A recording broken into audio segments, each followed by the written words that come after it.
Along the wind-swept coasts of northern Scotland lie graves that should not exist. Viking burials, swords forged in Norway, oval brooches worn by Scandinavian women, warriors laid to rest exactly the way Norse raiders buried their dead across the North Atlantic. For more than a century, historians believed the story was obvious. Vikings came, Vikings conquered, Vikings settled. But when scientists finally extracted DNA from the bones inside those graves, the answer was not what anyone expected. I stumbled into this story almost by accident. I had been reading about Viking expansion across the North Atlantic, how long ships left Norway and fanned out across the seas like arrows. Iceland, Greenland, Ireland, Scotland. It all sounded like one of the clearest migration stories in medieval history. Scandinavian warriors sailed west and planted new Norse societies wherever they landed. But then I opened a genetic study from a team of researchers analyzing Viking skeletons buried in Scotland, and within a few pages the entire narrative started to wobble.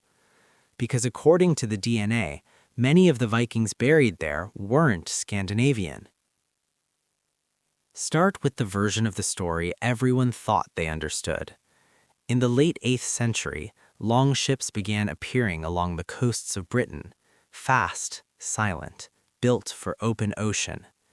The first recorded raid on 793 on the monastery at Lindisfarne shocked the Christian world. Monks described ships emerging from the mist, warriors pouring ashore, sacred treasures ripped from churches. It marked the beginning of what historians would later call the Viking Age. Over the next 2 centuries, those ships pushed further and further outward. Norway's coastline produced some of the greatest sailors of the medieval world. Their longships could cross open seas that most European vessels of the time would never attempt. And eventually, those ships reached Scotland. The islands north and west of the mainland, Orkney, Shetland, and the Hebrides, sought directly in the path of that maritime expansion. Archaeology suggests the transformation was dramatic. Suddenly, Norse-style longhouses appeared in the soil. Scandinavian tools and weapons filled graves. Silver hoards carried Arabic coins traded through Viking networks that stretched as far as Central Asia. It looked like the arrival of an entirely new people. Even the map itself seemed to confirm it. Travel through northern Scotland and you notice something strange about the place names. Villages ending in by, islands named Holm, harbors called Vik. These are not Gaelic or Pictish words, they are Old Norse. Linguists estimate that thousands of place names across the Scottish islands derive directly from Scandinavian language. That is the kind of linguistic footprint you expect from settlers who permanently replaced the people already living there. The historical sources appeared to say the same thing. The medieval Orkney saga, written in Iceland centuries later, describes Norse jarls ruling the islands as part of a Scandinavian political world. Norwegian kings claimed authority over Orkney and Shetland for generations. For historians reading these accounts, the conclusion seemed obvious. The Vikings had arrived in force, and they had taken over. I remember standing once on the cliffs of Shetland, watching waves crash against the rocks and trying to imagine those ships arriving more than 1,000 years ago. It is not hard to picture. Norway sits only a few hundred kilometers away across the North Sea. On a clear day, it almost feels close enough to reach. For sailors used to harsh waters, this would have been a natural frontier. And so the story settled into textbooks with very little debate. Scandinavian warriors crossed the sea, they conquered the islands, they established Norse societies that remained culturally Viking for centuries. Simple, clean, almost too clean. Because the moment scientists began looking at genetics, tiny cracks started appearing in that picture. The first clues arrived when researchers studied the DNA of modern island populations in places like Orkney and Shetland. If Viking settlers had replaced the earlier inhabitants, the genetic signal should have been obvious. Large percentages of Scandinavian ancestry, clear evidence of migration from Norway. But that is not exactly what appeared. Yes, there was Scandinavian ancestry in the islands, sometimes significant amounts, but rarely enough to suggest the complete replacement historians had assumed. In some communities, the Norse genetic contribution appeared to hover around 20 to 30%. Not zero, not small, but far from the overwhelming majority expected from a massive Viking settlement, which raised a question that historians were not entirely comfortable with. If Vikings truly replaced the populations of these islands, where were all the Viking genes? Two competing explanations quickly emerged. The first was simple. Maybe the Vikings never arrived in the huge numbers described in later sagas. Perhaps a relatively small group of Scandinavian elites had ruled over much larger local populations, a thin layer of Norse leadership sitting on top of mostly indigenous communities. The second possibility was more unsettling. Maybe the people we call Vikings in Scotland were not purely Scandinavian to begin with. Maybe something more complicated had happened. But there was a problem with both theories. At the time, researchers were working almost entirely with modern DNA. They were trying to reconstruct medieval events by analyzing people living today. And over 1,000 years, populations change. Migration happens, genetic signals blur, which meant the real question remained unanswered. What did the Vikings themselves look like genetically? For most of the 20th century, that question was impossible to answer, because DNA does not survive well in ancient bones, and even when fragments remain, recovering usable genetic material used to be extraordinarily difficult. But over the past decade, something revolutionary happened inside genetics. Scientists learned how to extract and sequence ancient DNA. Suddenly, skeletons that had been silent for centuries could tell their own stories. Archaeologists began sampling Viking graves across Europe, Norway, Denmark, England, Ireland, and eventually Scotland.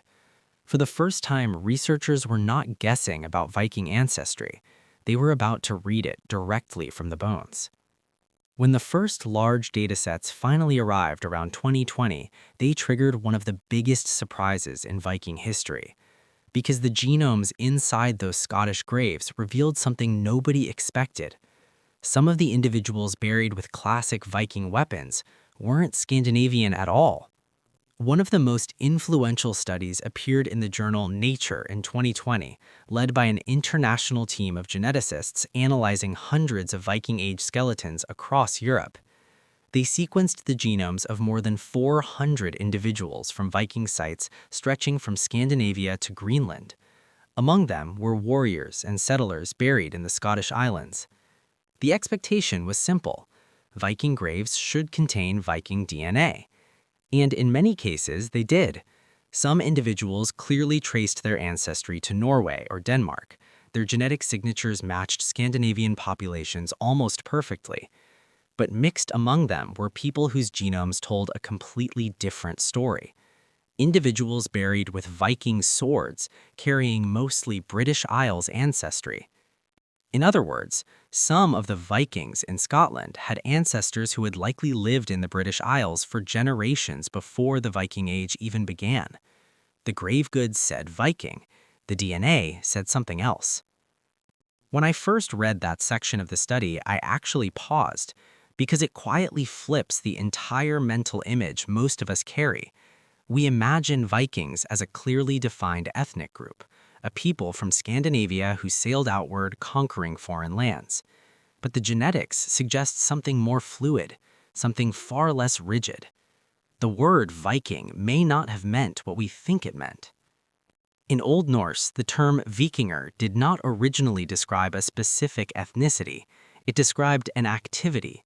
Going on a Viking meant going on a seaborne expedition, often a raid, sometimes a trading voyage, sometimes exploration. It was something you did, not necessarily something you were born into. That linguistic detail suddenly takes on new meaning when you look at the DNA, because if Viking identity was partly cultural rather than strictly biological, then it becomes possible that many people inside the Viking world were not Scandinavian by blood. They were Scandinavian by participation. And nowhere does that possibility appear more clearly than in Scotland. When researchers examined skeletons from Viking cemeteries in places like Orkney and the Hebrides, they found a spectrum of ancestry. Some individuals were overwhelmingly Scandinavian, others were clearly mixed, and a few appeared genetically indistinguishable from earlier local populations. Yet all of them were buried in the same Viking cultural framework. The same weapons, the same brooches, the same burial style seen across Norway and Denmark. In death, at least, they belonged to the same world. The deeper researchers looked, the more intriguing the pattern became, because the genetic data did not just show mixing, it showed continuity.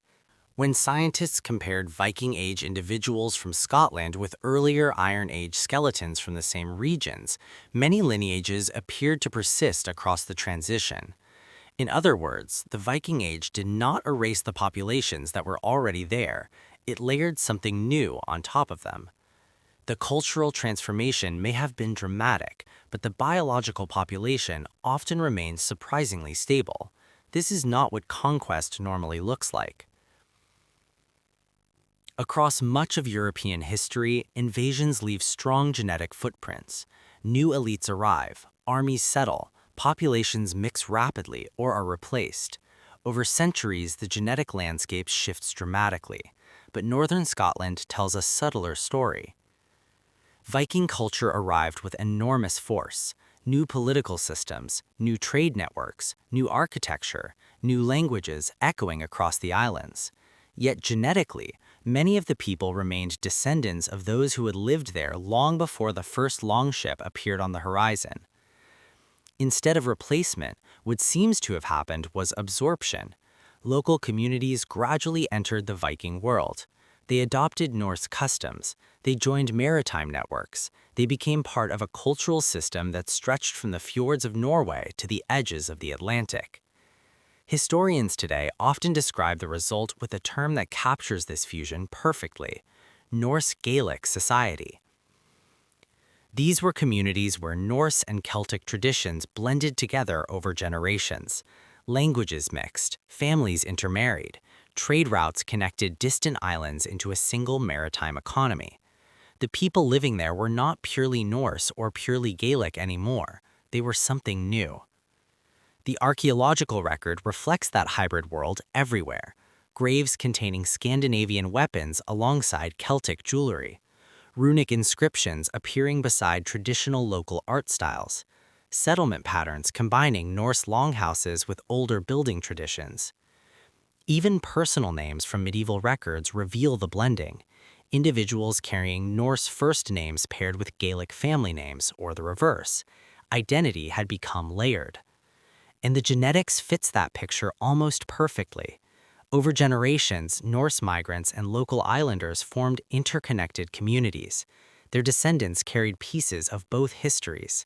The Viking world in Scotland was not a transplanted Scandinavian colony, it was a new cultural ecosystem. But there is one detail that makes the story even stranger. Because when researchers mapped Scandinavian ancestry across the islands, the distribution was not random. Some places showed far stronger Norse genetic signals than others, and those locations shared a curious pattern. They were often the places where Norse language and law lasted the longest. In Orkney and Shetland, for example, a Norse-derived language called Norn survived for centuries after the Viking Age. Documents suggest it may have still been spoken into the 1700s. That is nearly 1,000 years of linguistic continuity. And in those same regions, the Scandinavian genetic signal tends to be stronger, not overwhelming, but clearly present, which hints at something subtle happening across generations. Culture was shaping the genetic landscape. Communities that remained strongly tied to Norse language and identity tended to preserve more Scandinavian ancestry. Communities that shifted more towards Gaelic culture blended more rapidly with surrounding populations. In other words, the boundary was not purely geographical, it was cultural. Identity determined who people married. Language shaped social networks, and those invisible social lines quietly sculpted the genetic patterns we can still detect today. When you step back and look at the bigger picture, the Viking Age in Scotland begins to look less like a simple invasion and more like the birth of a new society, one built from two worlds meeting at the edge of the North Atlantic. But the implications of that idea run deeper than medieval history. Because if the DNA is telling the truth, then the Vikings we imagine may never have been a single people at all. For generations, we pictured them as a clearly defined group, tall Scandinavian warriors pouring out of Norway and Denmark, spreading their culture across the seas. But the genetic evidence suggests a different structure, something looser, something more open. The Viking world was not just a migration, it was a network. A maritime system connecting ports, islands, and distant coasts into a single economic and cultural sphere. Ships moved constantly across it. Merchants, warriors, farmers, families, ideas. And inside that network, identity could travel faster than ancestry. Imagine living in a small island community off the coast of Scotland around the year 850. For generations, your family has farmed the same windswept land. Your world is small. Trade is limited. Opportunities are few. Then suddenly, ships begin arriving from across the sea. Not just raiders, traders, explorers, men who have sailed to Ireland, Iceland, maybe even further. They bring silver from distant markets, stories from foreign coasts, weapons forged in places you have never seen. And more importantly, they bring connections. The Viking network stretched across an enormous part of the medieval world. Through it, you could reach trade routes running down the rivers of Russia to the Byzantine Empire, across the North Atlantic to new colonies, south into the Irish Sea and beyond. Joining that world meant opportunity, wealth, mobility, status. It meant stepping into one of the most dynamic maritime systems Europe had ever produced. And that is where the genetic evidence begins to make perfect sense. Because if Viking identity was partly cultural, then local islanders did not need to be replaced. They could simply join. They learned the sailing techniques. They adopted Norse weapons. They spoke Norse languages. They married into Norse families arriving from Scandinavia. Over generations, the boundaries blurred. A farmer's son in Orkney might grow up speaking both Gaelic and Norse. He might sail on raids alongside men whose ancestors came from Norway. He might trade in ports across the Irish Sea. And when he died, he might be buried with a sword and shield like any other Viking warrior. Archaeologically, that burial would look Scandinavian. Culturally, it absolutely was. But genetically, his ancestors may have lived on those islands for centuries before the Viking Age ever began. The DNA simply reveals the hidden layer beneath the culture. One of the most striking aspects of the Viking genetic studies is how mixed the Viking world already was. Individuals buried in Scandinavia itself sometimes carried ancestry from southern Europe or the British Isles. Others showed genetic links stretching far into Eastern Europe. The Viking Age was never a closed system. It was fluid. People moved, communities blended, identity shifted. And Scotland, sitting directly on the maritime highway of the North Atlantic, became one of the places where that blending happened most visibly. The result was something historians are still trying to fully understand. Not a colony, not a conquered province, but a hybrid civilization. Norse-Gaelic societies that lasted for centuries, shaping the culture of the Scottish Islands long after the Viking Age ended. Even today, the echoes remain. Place names across Orkney and Shetland still carry Old Norse roots. Archaeological sites preserve the longhouses and farms of Viking settlers. Family histories trace connections across the North Sea. The cultural memory never fully disappeared. But thanks to ancient DNA, we now know something those medieval storytellers could never have imagined. The Vikings in Scotland were not just Scandinavians. Many of them were locals who stepped into a Viking world. And that realization changes the story in a subtle but important way, because it reminds us that history is rarely as simple as the labels we give it.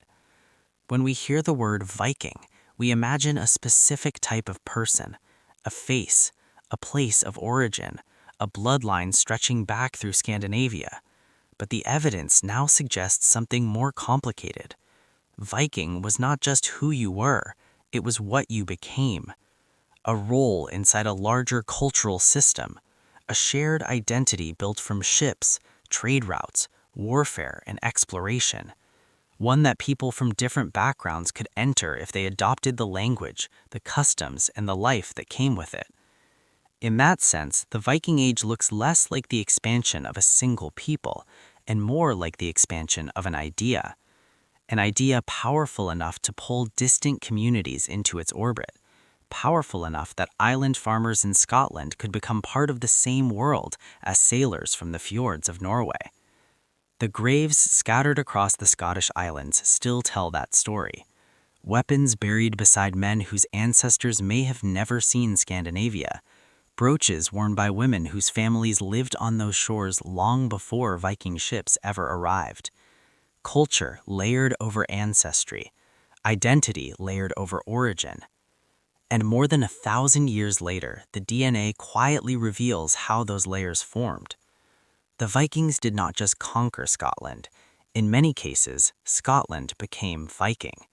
Not through replacement, not through erasure, but through participation, through thousands of individual choices made across generations. Choices to sail, to trade, to marry, to adopt a new identity that connected small island communities to a vast oceanic world. And that may be the most interesting discovery of all, because it reminds us that the past is not only shaped by where people come from, it is shaped by the identities they choose to build together. The DNA did not erase the Vikings from Scotland. It revealed something far more human. The Viking world was never just a people, it was a story, and far more people were part of it than we ever imagined.